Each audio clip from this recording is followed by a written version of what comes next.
on, y'all? Welcome back to another episode of the Keeping It G podcast, the mini podcast, because you already know what time it is. It's Tuesday morning, so you know we are talking about Monday Night Raw last night. If you guys are watching on YouTube right now, please do me a favor. Like this video, comment, subscribe. This is a pre-recorded episode, so I probably won't be interacting, with comments like I usually do, but please like the video, comment, subscribe. I wanna, hear y'all's thoughts, see y'all's thoughts. If y'all see it below, go ahead and follow the Instagram and TikTok, Keeping It G _podcast. More content's coming out. I couldn't do nothing last week because I was moving apartments and trying to get my internet moved over and stuff. But hey, we are back. We are good. Tune in tonight for the football podcast episode that will be streamed live. It's going to be a great show. We got a lot of things to talk about, but hey, we're here for WWE. So I'm going to talk about Monday Night Raw last night. And I want to go ahead and get straight into the title of this episode, which is should have Raquel and Aliyah won the tag team championships. Now, I'm going to keep saying this for those of you who don't know. I'm not hard to please. I'm not hard to please as a wrestling fan.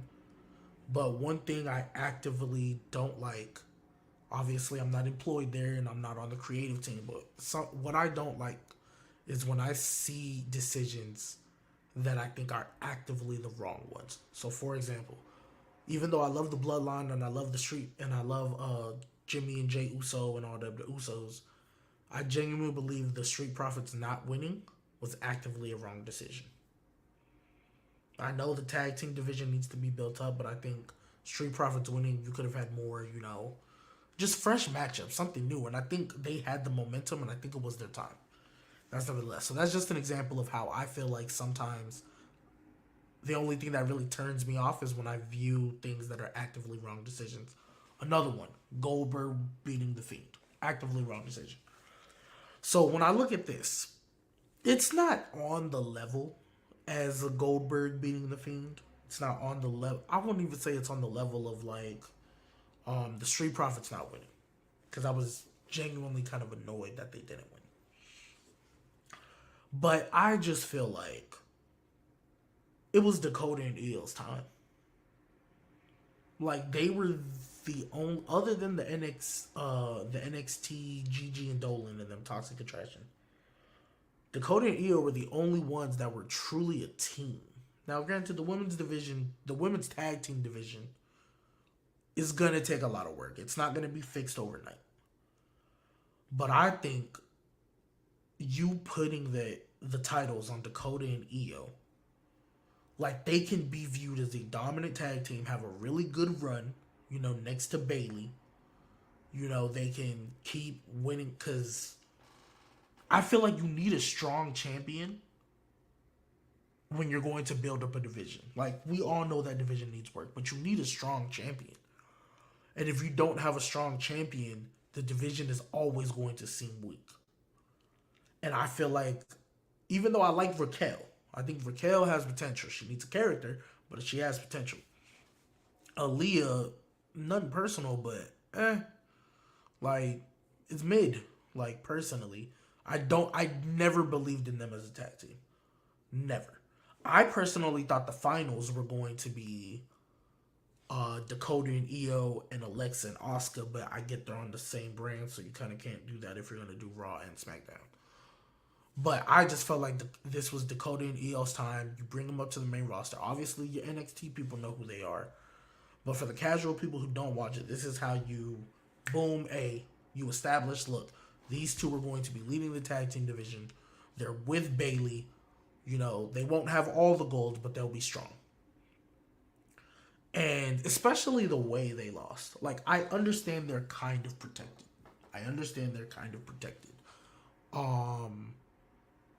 They pinned the wrong person. Dakota Kai was not the legal woman in the match. So you kind of get a pass. Kind of. But even with that, I feel like, if anybody's going to get the pin, at least let it be Raquel. Aliyah getting the pin, I know you want to build them up, but that's not the time to do it. Aliyah pinning Dakota, I didn't feel like was the right time. Like, you could have built up, even if you wanted to keep Raquel and Aliyah as a tag team, you could have built that up later on. You could have built Aliyah up, like maybe just have a couple single matches here and there. Built her up as they go. Like, dang, we came so close, so far. But you know what? Now is my time. I'm going to make up for that, and I'm going to get better. I'm going to keep getting better, so that way when we face them again, I'll be ready this time. So that's how I feel it should have went. And that's why I say it's an actively wrong decision, because I don't think it necessarily hurts Dakota and Io, but it's definitely not as good as I feel like it could have been, personally. And unless they're, like, you could say they might get the win at Clash of the Castle, like, they might pin Alexa or Asuka or whatever, because Bianca's not getting pinned. So you could say, like, oh, well, they'll get their win back at Clash of the Castle. I don't see why they couldn't just get 2 wins here. Like, Alexa and Asuka losing, or that whole trio losing, doesn't hurt any of them. Like, yeah, you don't want to take the pin, but you're establishing a new trio trying to, quote-unquote, take control. They shouldn't be losing to Aliyah. Like, if they would have lost to Asuka or Alexa Bliss, that's credible. Asuka's credible. Alexa Bliss, even though she doesn't have a character either, is credible. Aliyah is not credible. That's why I said, like, even if Raquel would have got the pin, I would have understood it more. But I personally don't like that. I personally don't like the fact that they lost to Aliyah. And, like, again, they're kind of protected because Dakota wasn't the legal person, so technically it shouldn't have counted. I get it. But they could have just won here. I think the better decision, like, if they're going to lose, at least have Raquel do it and make it clean. Don't make it, especially because of your go-home show. Like, just make them legit. Like, just make them legit the champs. Have them have a long run and make those titles feel important. You're building up women tag teams. I know they're trying to do it in NXT as well. You're building up women tag teams. And, the entire time, just focus on, because Dakota and Io could still look credible and you can bring teams up. That's how I feel personally. And I also, as I'm talking right now, I realize that, you know what? They did have an injury bug. Nikita Lyons and Zoe Stark, I believe, were going to make the finals. And then when they had Toxic Attraction, maybe not, but the fact that they got hurt, both tag teams back to back got hurt, is unfortunate. You know what I mean? So I understand that. But nevertheless, we'll see where it goes. Like, I'm not going to say it's horrible and the worst thing they could have ever done. They could easily do the same thing I'm talking about. They can build up that tag team. They're just doing it with baby faces. And, it's giving a showcase to Aliyah and Raquel, because if we're being honest, Dakota and Io don't need the titles. They're more single stars anyway. But I just felt like if you're going to put them in this tournament, they're in a group. They're the best thing going in the women's division. Like, as a unit, just put the titles on them, personally. That's how I feel. But it wasn't, like I said, it wasn't bad. We'll wait and see. I just think it was wrong. I think it was actively the wrong decision.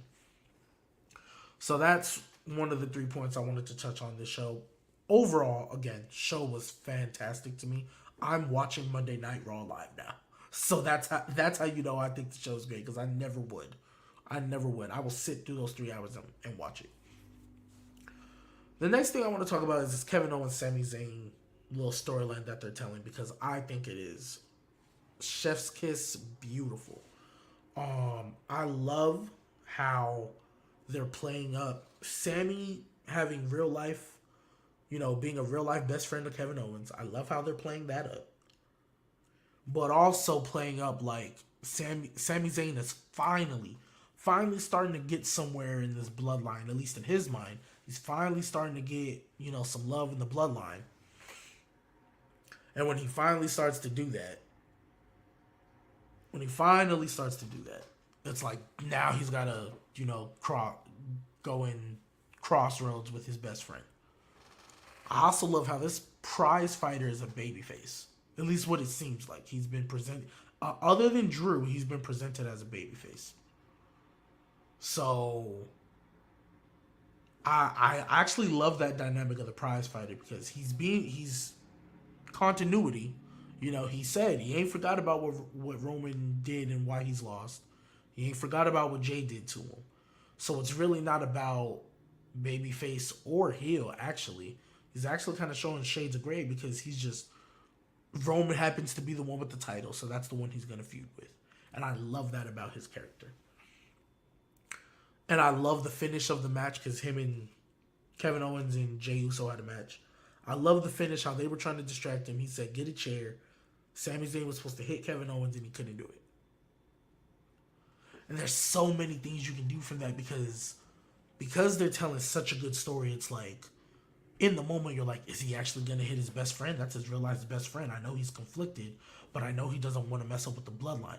What's Roman going to say when he sees that Sami Zayn didn't do what he needed to do? You know, like, Sami Zayn seemed like he was defending the bloodline at first, but when it came down to do what you needed to do, he hesitated.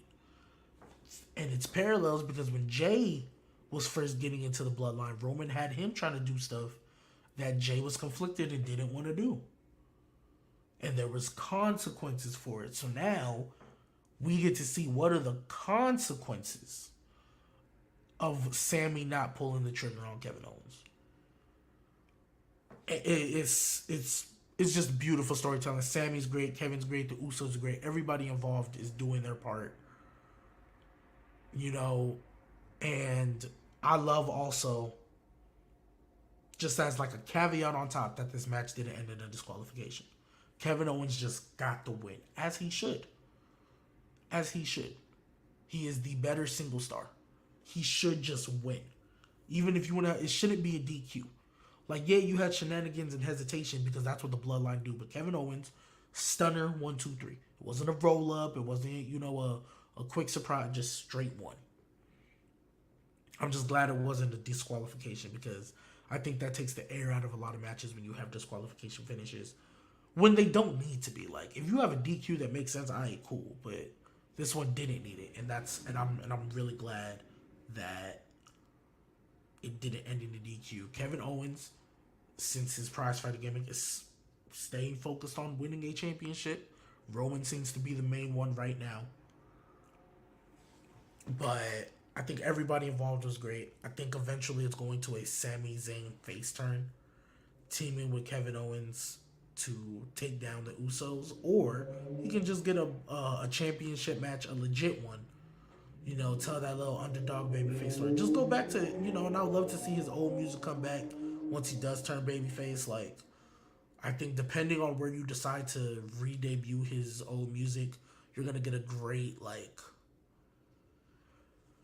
pop. You're going to get a great, you know, moment. And even if he loses, it's going to be such an emotionally invested, you know, story that everybody's going to buy into, which is something we haven't had in the bloodline since the Daniel Bryan or Bryan Danielson and Cesaro, like little mini feud after Mania. That was the last time I think we had emotional, you know, emotional connect in anything bloodline. Like, I'm not gonna get into Brock and everything after that, but just no emotional connect. And this is the first time we see like some emotion behind it. So I'm glad about that. Last thing I want to talk about, or maybe second to last thing, we'll see. But last thing I want to talk about, Seth Rollins versus Riddle. Triple H has made many great decisions since he came into power. Not having them fight at SummerSlam is probably, I would argue, the best one. Maybe second best because the women's division is better now. But top 2 for sure. They gave this story time to organically build. And it's crazy because it seems like SummerSlam was like forever ago. But it really hasn't been. But the fact that this storyline is organically built, they didn't have Riddle on TV review, and then they have this interview type segment. And at first, it's your typical simple and effective segment. I'm gonna beat you at Clash of the Castle. I'm gonna remind you that I'm the guy. This is Seth Rollins talking. I'm gonna remind you that I'm the guy, and then I'm gonna go after the Universal Championship because that's been Seth's thing all along. He wants to get back to getting that championship, but Riddle was in the way. Riddle obviously wants vengeance for getting stopped into chairs and all that stuff. He's basically like, nah, I'm coming back for my revenge. You put me out. I'm not letting you do that again.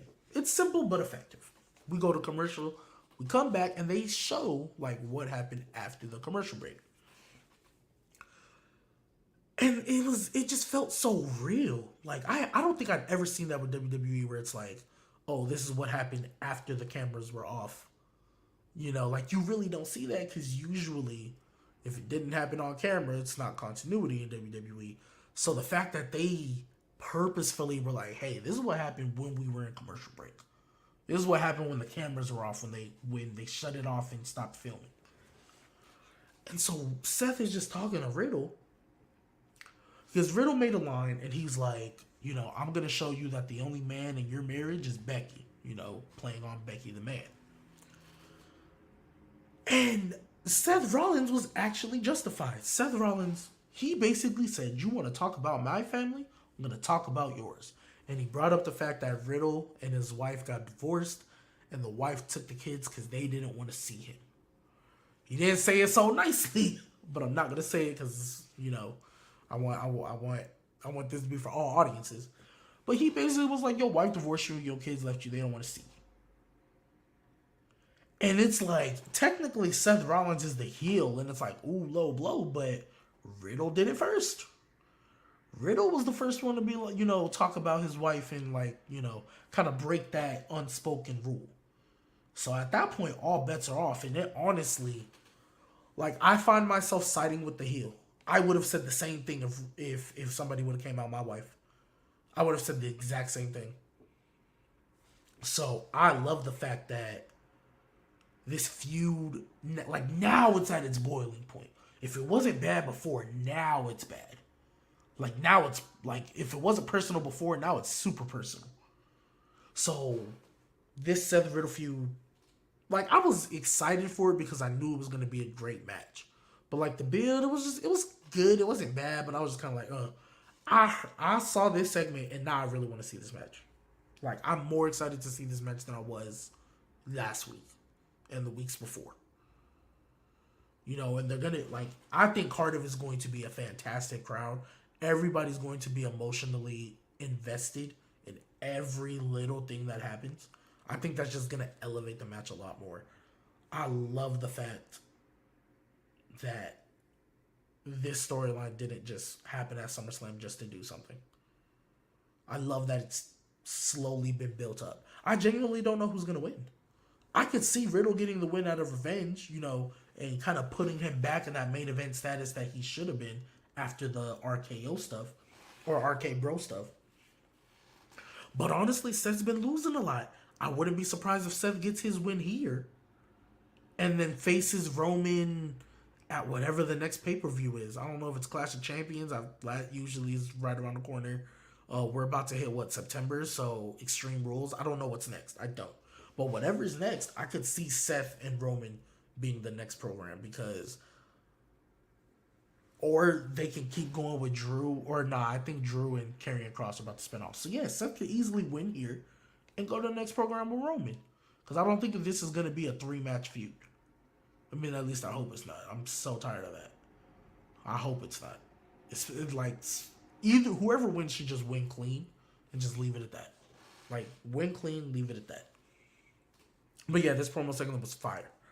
So overall, this is a great show.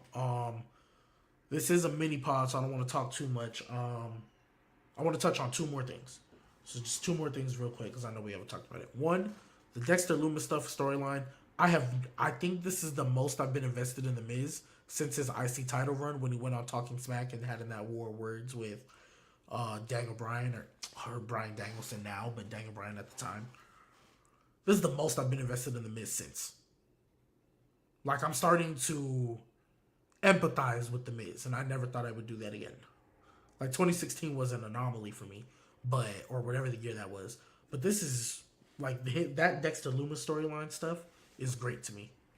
Everything he's doing with the Dexter Loomis storyline and everything they're doing with that, I think is fantastic. So I just wanted to touch on that real quick. Shout out to WWE for getting me invested in The Miz. And last thing, because I said this before, I'm just glad that they're like Roman doesn't have to wrestle every week, doesn't have to wrestle every month, doesn't even have to wrestle at every pay-per-view.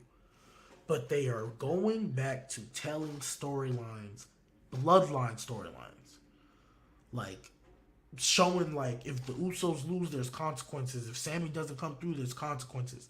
Every week there's a little segment with Roman, and that's all you need. This is going back to the tribal chief that we fell in love with before the Daniel Bryan Edge WrestleMania, because that was the last time I think we had truly saw like peak tribal chief. Because we fell in love with the storytelling and the character development and the little tidbits and subtleties that were there. After like all we've really been getting is just big match Brock, and he's barely on TV, and like the Usos losing would never really mean anything. Like not like it used to anyway. You know what I mean? Like the Usos not showing up on a SmackDown was like you were like, oh snap, they're not gonna be there. Like what's he gonna feel like? And I'm just really glad because I knew Triple H would do it. I believe in Triple H, but we are finally back to we're not just at the Roman Reigns who would just come out every other week, brag, and then leave. No, we're back to character work. We're back to character development. The whole thing with Sami Zayn is great. Like for the first time in a while, I'm actually gonna be like, man, what's Roman like? I can't wait to see where Roman and how this is gonna play out. And that's all you need him to do. He's that big of a star. They've done so great with the character work before. And mind you, they're doing this without Paul Heyman being there. Like, I don't know if Paul Heyman is just taking some time off or whatever the case, but Paul Heyman hasn't been seen since SummerSlam, and I think that's great. Like, you're focusing more on the bloodline. Even with Paul Heyman there, you could still focus on it, but I just think that adds to it. So when Paul Heyman finally does come back, and they're finally back to where they need to be, I just think it's going to make everything better. So that was the last thing I just wanted to point out. I'm really glad that they are doing good character work with the bloodline again. That's all they've been needing to do. And yeah, I just can't wait to see what happens. WWE is in a fantastic place. The women's division, even though they still have their problems in certain areas, the women's division is 1,000% better. It just OD. Like, even SmackDown's looking a little bit better, but for sure on Raw, it is OD now. They still got to fix their tag division a little bit, but it's getting better. You're kind of seeing, like, tag teams are coming. Like, you have the Viking Raiders, Street Profits just won again, and I think we're going to Kevin and Sami Zayn. Kevin and Sami Zayn as a team. So that's great. Storylines are consistent. They mean something. Continuity's coming in. Everything makes sense, and that's the first time we've been able to say that about WWE in a while. So overall, this past episode of Raw was great to me. I know everybody usually does like 5-star ratings, so if I had to give it one, I would say 4.25. The only thing keeping it from being higher is, again, the Raquel and Aliyah winning, I think, was a wrong decision. It wanted to make me bump this down to 3.25, but I think Kevin Owens and the Sami Zayn stuff, I mean, not 3.25, 3.5. But Kevin Owens and the Sami Zayn stuff, Seth Rollins and Riddle, and the Dexter Loomis Miz stuff, I think, kind of help overcome that to put it at like 4.25. I don't want to say 4.5 because I feel like that's being a little too generous, because I genuinely don't like that Raquel and Aliyah one. But nevertheless, it was a great show regardless. So appreciate y'all for tuning in. Again, if you guys are watching on YouTube, like the video, comment, subscribe. We're putting out more content. Tune in tonight for the football podcast. A lot of stuff has happened, some good stuff and some unfortunate stuff. We're going to talk about it all, so tune in for that. Also, I'm going to do my best to put out like AEW MiniPod reviews and, SmackDown reviews. I didn't get to do it these last week and a half because I was trying to move and a lot of stuff was going on, but I'm gonna do my best to get out that content as well. So catch y'all later today, later tonight, 6 p.m. Eastern or 6:15 Eastern. And then hopefully, y'all see me on Thursday with another pre-recorded episode talking about AEW because I had a lot of stuff to say about that as well. I didn't get to talk about, CM Punk winning or losing rather to Jon Moxley. I didn't get to talk about certain things, so I definitely want to get into that. But I appreciate y'all for tuning in. Come back tonight and